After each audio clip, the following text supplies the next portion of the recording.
We're on.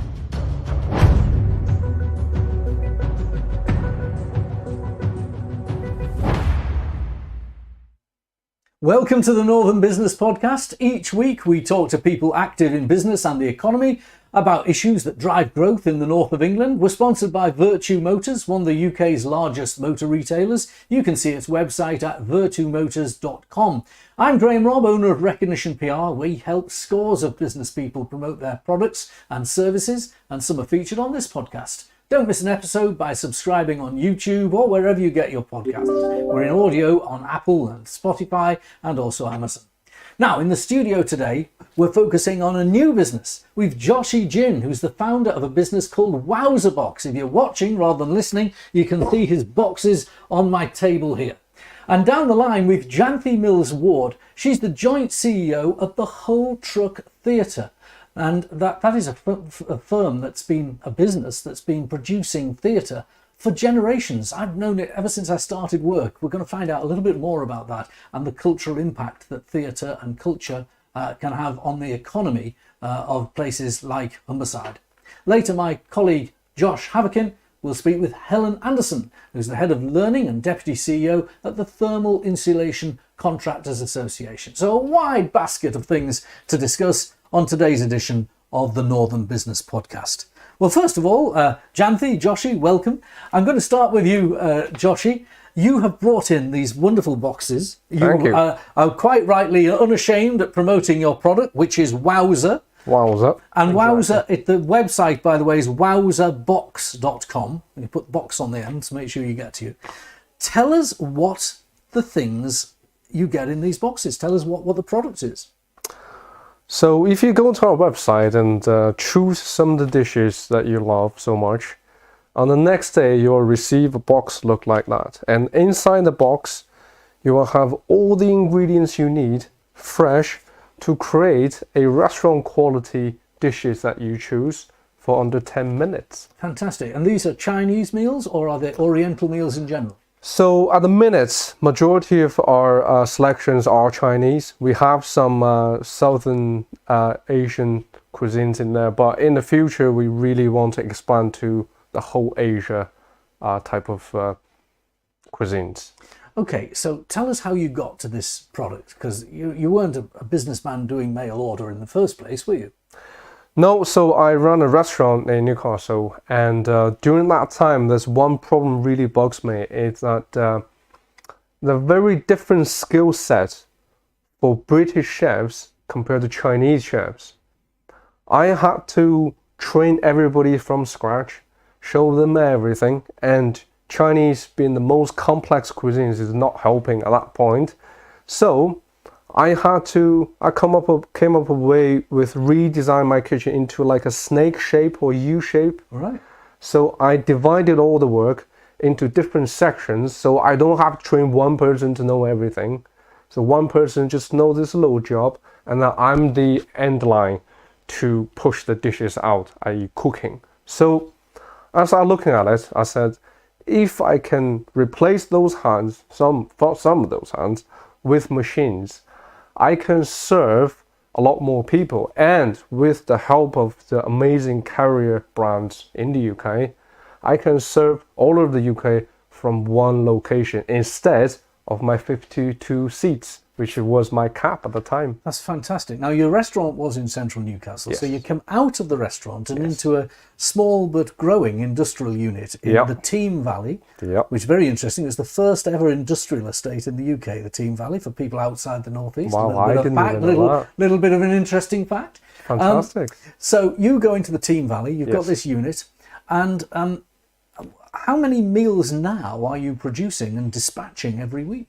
So on average, in terms of meals, we do about anywhere between 80 meals to 300 meals a day. Wow. So I would say in a week, we produce about 3,000, but that's without any holidays. But wow. if there's any holidays or bank holidays, for example, on last February, there's a couple of days we did 1,500 meals just in a single day, one day. Right, so from a maximum of 50 50 seats Yeah. in one restaurant Yeah. to all that's 10 times as many Exactly. easily. Yeah. Now let's look at the product that's being dispatched. Now I have been familiar with products, and maybe listeners and viewers like Pasta Evangelists. Yes. I've sometimes got the Italian cuisine Amazing company. delivered, and it's great. It comes, Yeah. it's fresh, and it amazes me that I can get fresh herbs, freshly made pastas, and they are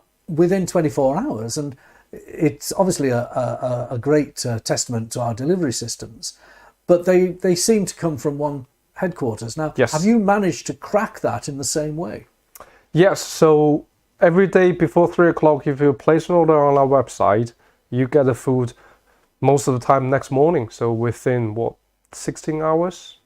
Wow. So that's really quick. And thanks to, the amazing delivery brands out there that's made this industry booming. So really. if you want to hold a dinner party on Friday Yeah. for you and 5 friends, say, Yeah. and you wanted to have a Chinese meal, Yes. then this is exactly the kind of thing you could do, because it's Absolutely. straightforward. Absolutely.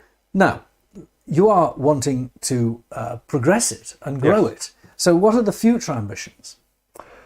So right now we're working on 3 things. So we have been not focusing too much on marketing, but we're going to change that to let more people know about us.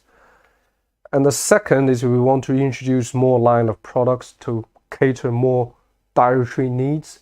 And third is we want to put some individual meals onto supermarket shelves in the Northeast first. First of all, for delivery boxes, the one barrier is that you have to plan ahead your dinner. But people don't always do that. That's why people turn to takeaway sometimes, because that comes 30 minutes. However, if I be able to put this on the supermarket shelves, people can able to pick up a one dish on their way home, knowing this is guaranteed quality, I had it before, and this is cheap as well, cheaper than takeaway, and I just need to do something else, and combined, I can easily make a dinner for 3 people under, say, 15 minutes. Fantastic. I mean, that is established. I pop into a supermarket and get a fish pie in a wooden box, and it's maybe a bit more expensive than something you pop in the microwave. You put it in the oven, heat it up. Yes. And that's established. But to put a Chinese meal like that, not one that you put in the microwave and ping. Yeah. You put it in the oven or in the pan. Yeah, in the pan, cook from scratch, fresh. That's what I want to just emphasize. That's very important for us, because for Chinese food, cooking from fresh is most important, because it doesn't lose the taste, the texture, which plays a big role in Chinese cuisine, and also the smell. So you'll be able to smell the food before it arrives at the dinner table. That's the experience you have in restaurants, but you can't have with takeaways or ready meals. Now, just you were saying when you were talking about your restaurant that it was complex for chefs to do Chinese meal. Now, have you managed to make it simpler, simplify it for people like myself who might not? I could well be intimidated by the thought of a complex preparation. Yeah, not even a little bit. Right. Not even 1% compromise. Now, I have give up some dishes I love so much, and to say, okay, you are not for this business model. Right. But for the dishes I put on, I make sure it's prepped 100% like I would in a restaurant. The only difference is when customer cook it, and I also choose the dishes that doesn't require a lot of high temperature cooking, which you see often in the Chinese cooking. So that's why we have 50 dishes. Without those restrictions, I can put out 200, but one step at a time. Fantastic. Now, let's talk about the destination, because you have now got a crowdfund. Yes. And you can go on what's the platform that you use? Cedars, right? Yeah. So you are asking people like myself and people watching this podcast, listening to the podcast, to invest modest amounts if necessary. Tell us about the proposition. So if you go to Cedars website, and we are offering 5% of the company for 150,000 investment, and you can invest anywhere from as low as £10 to the full maximum. This is just offers some equities for the company in exchange for more people to join the Wowzerbox family, because everybody eats, and also I do think our product is good, so you'd be proud to be part of our journey, and I will be proud to have so many people backing our services. I think this is just like a very good interaction between us and our customers. It is a fantastic way of doing this, and hopefully you will get traction. I'm certainly going to have a look myself, so full declaration, I'll have a look. I was telling you off air, and I'll just repeat it for listeners and viewers. There was a great northeast company called the Lakes Distillery. Although it was based in the Lake District for its production, its headquarters were in the northeast. Founded by Nigel Mills and other people who specialised in whiskey making, and they founded this whiskey distillery to sell whiskey. Some of it was sold online. They distilled and sold whiskey, and that was crowdfunded in its early days. And it has recently sold for, just in the last few weeks, for more than £70 million. So fantastic. If that's the kind of result you could get for Wowzer, is that what you're after? You're after racking it up and selling it, or what are you going to use the money for? So for this stage, obviously, it's quite modest amount. So they really just help us to the 3 points I mentioned at this stage. But we are going to continue to raise. I'm looking to raise another round within 12 months. That will enable us to move to a bigger premises. So we don't bumping shoulders all the time, as we are a lot now.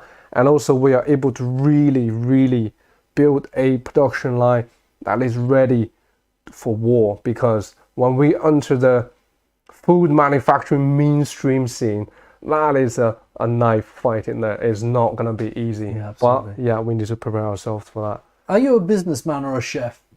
I'm a chef through and through. I'm just chef and happens to know business a little bit and learning. It is amazing how many chefs are very entrepreneurial, though, isn't it? You see them, the big famous celebrity chefs rebrand themselves. Exactly. It is something that, because there's a passion for it and there's a desire to replicate it, it is something that seems to come naturally. And we are good at that things that everybody does, which is eating, feeding. Well, we feed people to be fed, you know. So that's I think why British chefs are on an international level very, I would say, very popular. You know. Well, look, Joshy, hang around. I'll catch you at the end of the next discussion. But it looks great. I'm even going to have a look myself at putting some money in, and it's pretty sharp. And the Wowzer box, for people watching who want to try it out, wowzerbox, all one word, .com, and that's how you can try it out. Now, let's change the subject a little bit and talk to Janthi Mills-Ward, who's the joint CEO of Hull Truck Theatre Company. Janthi, hello. Welcome to the Northern Business Podcast. Do you think you'd ever have a box like this to entertain guests? Yeah, no, I thought it's a good idea. And you tend to do those sort of bigger ones like Get Fresh and things like that. But actually, I'd much prefer to get something like this with a real sort of personal touch in it. Absolutely. Now, I said at the very beginning that we're a programme about business. We're a programme about the economy. And culture has a very important fit. And you've got a company, Hull Truck Theatre, that has had a massive, long legacy in the north of England. Tell us a little bit about that for people who maybe don't know. Yeah, well, Hull Truck was set up in 1971, so, over 50 years ago, and it was about creating work for a city that might not see a lot of theatre. So, not those big glossy musicals, but stories that really meant something to a city. So northern stories. And first of all, I think there's an ad in Time Out saying half form theatre company seems other half form. And actually it went from that to having its own smaller venue in a part of Hull to then having a purpose-built 50 million theatre, which, does work here, but takes work out across the country, and a mix of making its own productions, so making sure those northern stories, and that's still really important to us today, but also taking a whole host of music and dance and making sure the communities here are able to sort of access and see that work. Why is it called Hull Truck Theatre? And that's because they used to go out in a truck at the beginning. Most people do know the name, but very occasionally people think I possibly work for a trucking company. Right. Okay. Now, let's take it as read that the productions are interesting and that you've got great productions going on. And let's just delve into the business of the business. The people forget show business. Business is an important part of the word, isn't it? How is it going? What's the economy like? Do people still go to the theatre when there's been we're just coming out of recession? Is the economy still sufficiently tempting for people to spend money on this kind of activity? People are still going to the theatre, and I think during the pandemic people saw actually what they were missing, that live experience, and how important that was to their everyday being. You know, it makes us think about our creativity, our empathy, you know, and all those skills and those things we don't maybe get from not seeing a live piece of work. But it is still a really challenging financial climate. A lot of the funding is standstill. So Arts Council funding, if you're lucky to be a regular funded organisation from them, that's been standstill since 2020. A lot of councils are no longer are having to make those difficult decisions on cutting their arts funding. Birmingham have recently done that.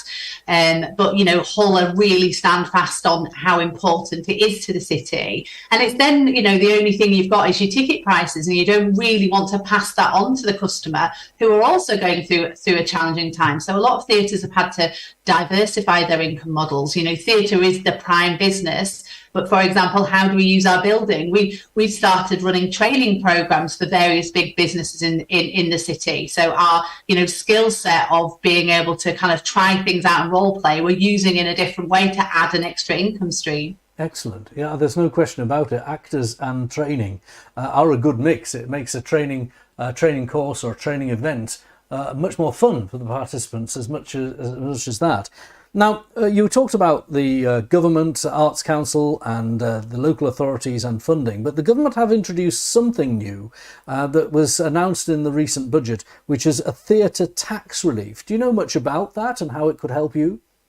Oh, it's so important, this. So theatre tax relief has been around for a while, but at quite a low rate, around the 20%. And then during the pandemic, it was raised because actually the government saw how important the arts was to the recovery of the economy. And so they raised that amount, but it was meant to be tapered down. But actually they agreed in the last budget to retain it in perpetuity in that higher level. And what's so important to the whole sector on that is actually the work that's created.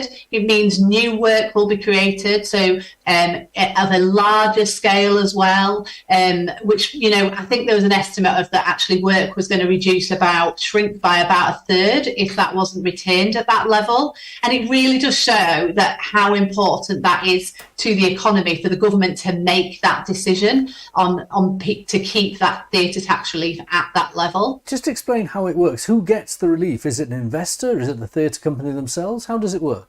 Yeah, so for us as an organisation, we're able to reclaim 40% of our capital costs when we're creating a production. Right. So, you know, actually making a new production makes it so much easier. And especially new work. New work can be so risky in today because people are booking for things that they know, that they feel comfortable with. But actually it allows more risk in the industry, which I think is really important, because if not, we're not going to be developing those artists of the future, and those really new important stories are not going to be told. Now, again, going at the business of business, as a company, it's nice you're doing things that are interesting and that are very high profile, but you still have to pay wages and so on. Have you been hit hard by some of the big costs like living wage? That's been, you know, really, really difficult. You know, we absolutely feel that that is a right thing to do, to raise the living wage, and it's an important thing to do. But when you have a fixed funding model, it's really, really difficult. Such a big percentage, nearly 10%. And then you have to think of what the impact is on the differentials of that, of the other members of the staff. So it's been really, really challenging. And, you know, our staff are one of our biggest assets. They're an absolutely huge asset to the organisation. The work create from customer service to finance. So we want to make that possible. But we're having to look at all the other benefits we offer as well, and how we drive the income for the theatre. Going back to that initial point, how can we bring more income into the theatre? You know, is that ticket price? Is that doing different things? Well, look, you've got a business that's 53 years old. You've got a business that's what, 3 or 4 years? You said 18 months, a bit over. Yeah. So very different business models. I wish you both a lot of luck, and I'm sure that you will have a cultural impact for many generations to come, Janthi. And Joshi, we have to have you back and we'll have to have some of these meals. Of course. I'm gonna order one, see what it's like, and that's what please I let me advise know. you to do if you're listening or watching. Thank you very much indeed. Thank you. Now, something different. Over to my colleague Josh Haverkin, who spoke with Helen Anderson from Tika. Thanks, Graham. Today I'm joined by Helen Anderson. She's the Deputy CEO and Head of Learning at Tika. Thank you very much for joining us, Helen. No worries. Hello, everyone. So, for those who don't know, can you tell us what Tika is? What does Tika do? So it's a bit of a mouthful, which is probably why we've settled on an acronym. We are the Thermal Insulation Contractors Association. We wear a couple of important hats. So one of them is that we're the trade association, the only trade association representing the thermal insulation industry. And when we talk about thermal insulation, we're not talking about the stuff you find in houses. We're talking about a commercial and industrial scale, pipe work, duct work. And the other hat we wear is we're the only kind of mainland UK training provider. So we run level 2 and level 3 apprenticeships in thermal insulation. So that's who we are. Brilliant. I've got to say, Tika is a bit more catchy than the full version of it. It is a bit of a tongue twister, the full version, yeah. So you're the only trade body for it. So obviously, that's right. Responsibility falls on your shoulders. And one of the things you're looking at the moment is the diversity of the industry. Can you tell us a little bit about what it is that you do and with who? Yeah, absolutely. So as with much of the kind of wider construction industry, it's always historically been sort of dominated by males. There's a lot of nepotism within the industry where, people who get into the industry are often the sons or cousins or next door neighbours of, and the thing about the industry is it's underrepresented by other genders and other minority groups, but also lots of people don't kind of necessarily want to work in construction, and if the only pool of people that we're trying to attract is males, then we're sort of missing 50% of the population. So when I joined the company a couple of years ago, I was like, we're missing a trick here. So it's really important for us to kind of like raise the profile of the industry with a more diverse kind of network of people. So we go into colleges a lot, and we've done some really specific programs in specific areas where we've tried to engage more females. So last year we ran a project in the Midlands, and we went from having one female every 3 years on an apprenticeship to having about 8 females now, most of them based in the Midlands. And that's kind of catapulted a bit, and we've had other members of our trade association saying, hang on, we want a bit of that as well. So for instance, at the moment we're working with Altrad, who've got their own campaign. Altrad, a big company, people might have heard of them, and they're trying to recruit a team of females to join their Drax power station site in Selby. So we're supporting with them that and the knowledge that we've kind of learned on the journey that we went on last year with the Midlands. So going in the right direction.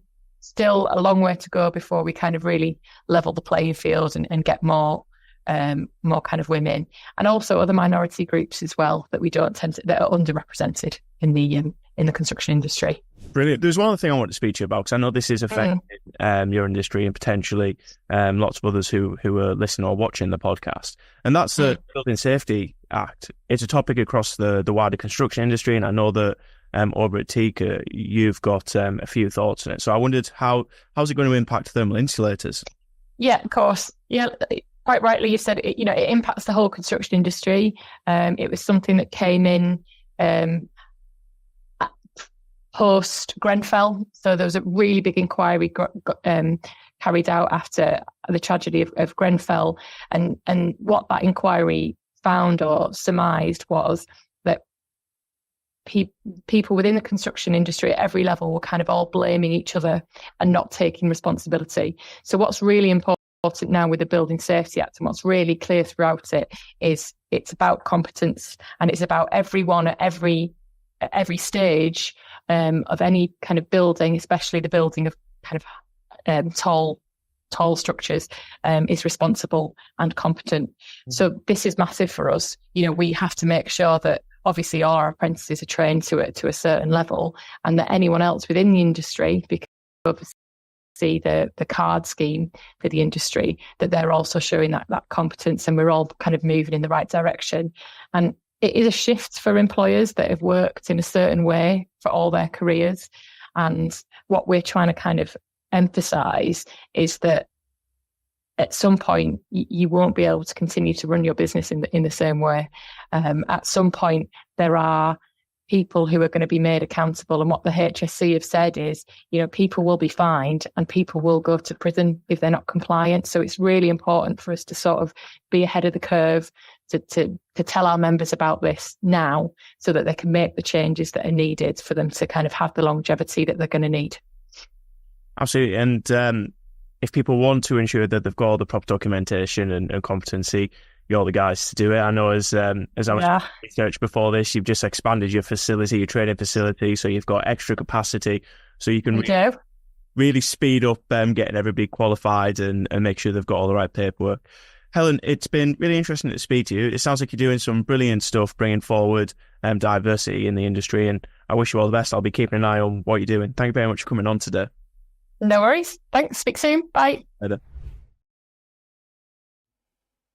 Thanks, Joss and Helen as well. Well, we're at the end of the Northern Business Podcast. Now, by the way, if you wanted to invest in the Wowzer Box business, it's on the crowdfunding site Seedrs. Now, don't forget that you spell it slightly differently. It's Seedrs, Seedrs. That's where it is if you want to invest in his business. It's been going 18 months. It's doing great business, and over to you. You invest if you want, because it's your risk. I'm sure that all the explanation on the website, it's certainly of interest to me, but there we are.